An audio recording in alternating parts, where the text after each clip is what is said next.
Hey everybody, welcome to Bones Collector. On this particular video I'm going to talk about my top 10 games that we culled from our library. Games that for whatever reason we were, I guess we just had many reasons to get rid of these games, and I'll talk about the reasons. As I go through this list you'll probably see some games on here that you love, and some of these games I liked even though we decided to get them out of our library. So I'll tell you why as we go through the list. But hey, let's get right to this list. It's the top 10 games that Lori and I called from our library, and I'll tell you why for each one of them. Number 10, Uwe Rosenberg's Agricola.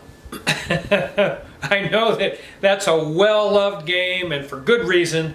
It's a good game design, but we just didn't have the most fun playing that game. We didn't care for the overpowering need to feed your people and the card mechanic at the beginning. And I would choose to play a lot of games over Agricola. And so there's no sense in keeping it where someone else will love that game and we sold that to somebody that will probably have hours and hours of enjoyment playing Agricola. But while I'm on it, on Uwe Rosenberg, we also called Le Havre, we called Glass Road, we called Feast for Odin, we called Fields of Arla and Caverna. And we got rid of all those big Uwe games. Now, I'm not banging on Uwe Rosenberg. He's a great game designer. And we kept a lot of his games that we really, really love. Cottage Garden.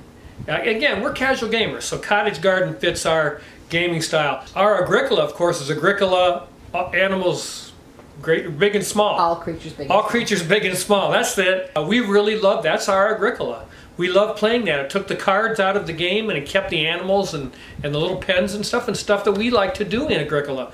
And so we really, really enjoy that one a lot more. Nova Luna we really, really love over Rosenberg. We have his New York Zoo game.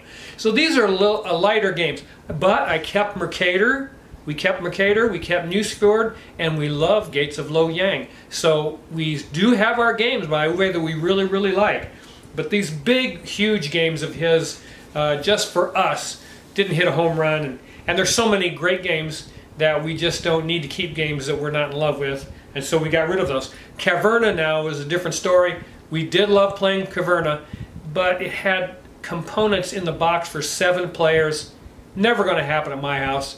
We play at 2 95% of the time, and when we don't play at 2, it's usually with people who don't play board games, so we're not going to whip out Caverna anyways. So it just didn't have a lot of use. We sold it, and somebody probably, that has a gaming group probably got that game. But if they ever reprint that game for 1 to 4 players, I'm on it.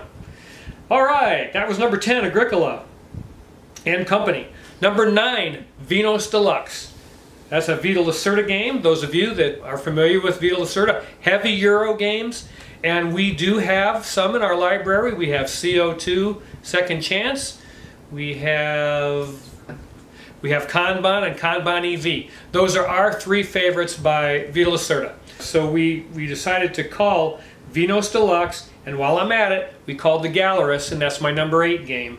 And I'll tell you, we called Escape Plan. So we like those games. I like the Gallerist. I like Vinos Deluxe, but and Lisboa. I like that game too. But we have Viticulture, which we enjoy more. We really, really enjoy playing Viticulture, Jamie Stegmeier's game, and so there's no sense keeping both of those games. And we opted for Viticulture for our gaming taste. It's a little more casual than Vinos Deluxe.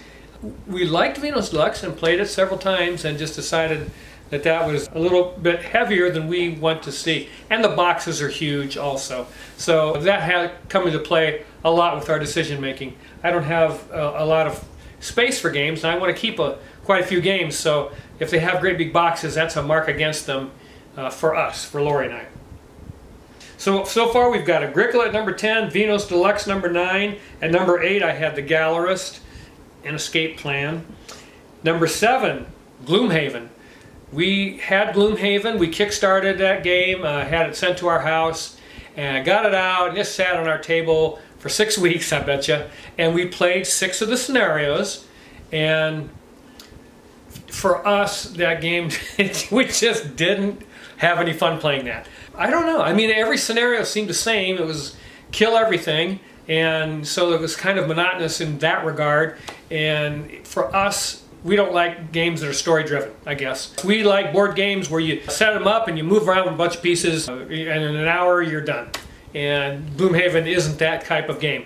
Hey, but you know what? I'm in the minority because that's the #1 ranked game on the planet on Board Game Geek. It just isn't for us. We're old people. Gloomhaven just isn't our cup of tea. Number 6, Anacony. Now here's a game we did love. We really liked Anacony. But with the mech suits, I forget what they're called, yeah, mech suits, and the Anacony box itself, man, that was a large container. And we just decided to give up on that. And it was complex, a worker placement game, beautiful minis, and I've seen minis from that game where they've painted them and they're gorgeous, and it was a very good game. And Mind Clash Games makes some complex Euros, and we kept one of them in our library called Tricerion. Now that is because of me, because I love Tricerion. I love that game. I love the theme for 2 reasons. In Tricerion, it's about magic and putting on a magic show, and also it takes place in the Victorian era. 2 things that I adore, and that puts that game solidly in my library. But Anacony we did love and enjoy, but just at the end decided to get rid of that game.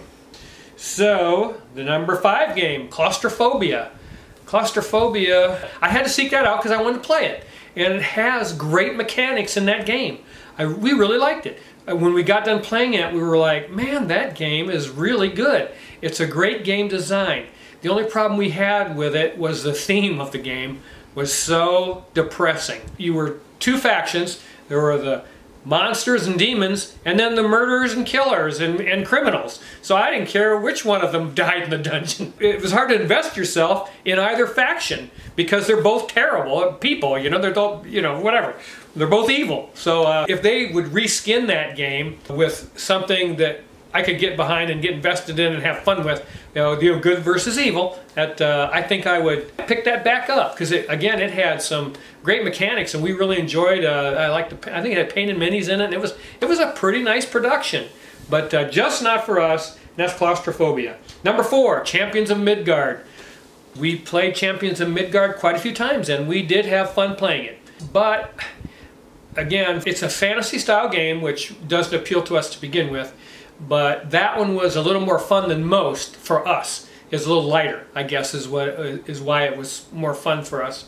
And we enjoyed it for quite a while, but in the end, just to make room for things that we love, we had to let something go, and Champions of Midgard got the axe. But hey, again, we sold to somebody that is thrilled to have it, and they're off playing it, and loving it, and having a great time. And it was a fun game. And that was Champions of Midgard.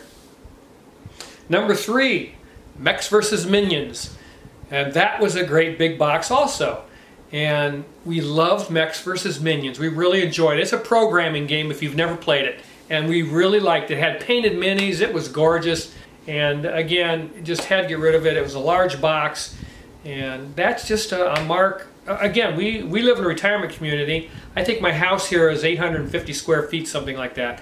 And I don't have a lot of room for boxes that size, but I like keeping a lot of games, so that had to get the axe. But it's a wonderful game for those of you that have it. And again, we probably moved it on to somebody that really, really appreciates it. Publisher's Riot Games. Riot Games, that's right, the publisher. Yeah, but it was a magnificent production. Absolutely breathtaking. Number 2 game on my called top 10, Cerebria from Mind Clash. That's another one.